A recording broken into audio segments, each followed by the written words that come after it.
I decided to escape the city and spend a few weeks alone in a remote cabin I inherited from my grandfather. I wanted peace, quiet, and a chance to reconnect with nature.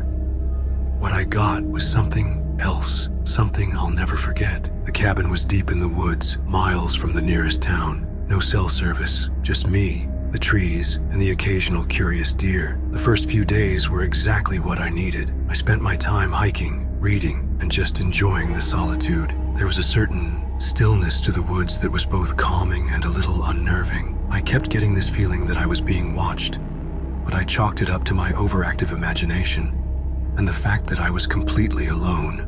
Then the news started. Local news reports, then national. They talked about disappearances, hikers, campers, even a couple who'd been staying at a bed and breakfast a few towns over, all gone without a trace. The police were baffled. There were no signs of struggle, no witnesses, just empty campsites and abandoned cars. The news reports mentioned a possible suspect, a drifter, someone who knew the woods well, someone dangerous. They called him the Woodsman. He supposedly had a disturbing hobby of collecting people in the woods. I tried not to let it get to me. I told myself it was just sensationalism, that the woods were vast and the chances of encountering this woodsman were slim. But the news cast a shadow over my peaceful retreat. Every rustle in the leaves, every snap of a twig made me jump. I started locking the doors and windows at night, something I hadn't bothered with before. I even started sleeping with a hunting knife under my pillow. Ridiculous, I know, but the isolation, the news, it was getting to me. One night it was raining, a cold, relentless rain that hammered against the cabin roof. The wind howled like a banshee. I was reading, trying to distract myself, when I heard it, a knock, a soft, hesitant knock on the front door. My heart leaped into my throat. I froze. Who would be out here? In this weather, at this hour? I peered through the peephole, but the rain blurred everything. Who is it? I called out, my voice trembling slightly. Excuse me, a voice said from the other side of the door. It was a man's voice, low and gravelly. I seem to be lost. Could you perhaps give me directions to the main road? My blood ran cold.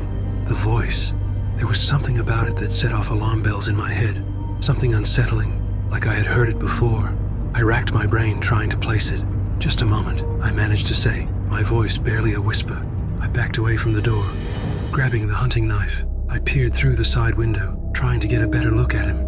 What I saw made my stomach churn. He was standing on my porch, shrouded in shadow. He was tall and thin, wearing a long dark coat that was soaked with rain. His face was hidden in shadow. He was facing away from the cabin. All I could see was the side profile, and in his hand, he was holding something. I couldn't make out what it was in the dim light, but it looked metallic, sharp. I wanted to believe it was just a flashlight, but something in his posture, in the way he was holding it, told me otherwise. And then I saw his boots. They were covered in mud and blood. That's when it hit me.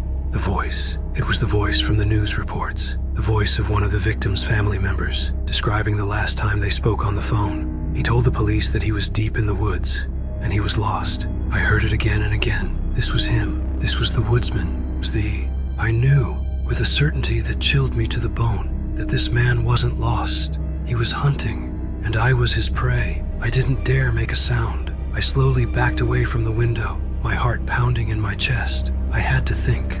I had to find a way out. I knew he was going to get into the cabin eventually. I was sure of it. So, I did the only thing I could think of. I ran to the back of the cabin, to the old root cellar.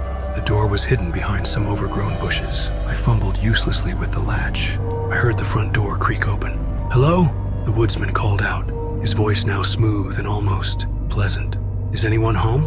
I panicked, and the latch clicked open. I threw open the door and slipped inside, pulling it closed behind me. I didn't close it all the way. I wanted to see what he would do. The root cellar was cold, damp, and smelled of earth and decay, but it was dark, and it was my only hope. That night was a nightmare. I could hear him moving around in the cabin, calling out my name, searching for me. I stayed hidden in the root cellar, praying he wouldn't find me. Eventually, after what felt like an eternity, he left. I waited until dawn before I dared to emerge. I ran as fast as I could, through the woods, towards the nearest road. I never looked back. I never returned to the cabin, and to this day I can still hear that voice calling out my name in the dark, and wonder if he ever found someone else that night.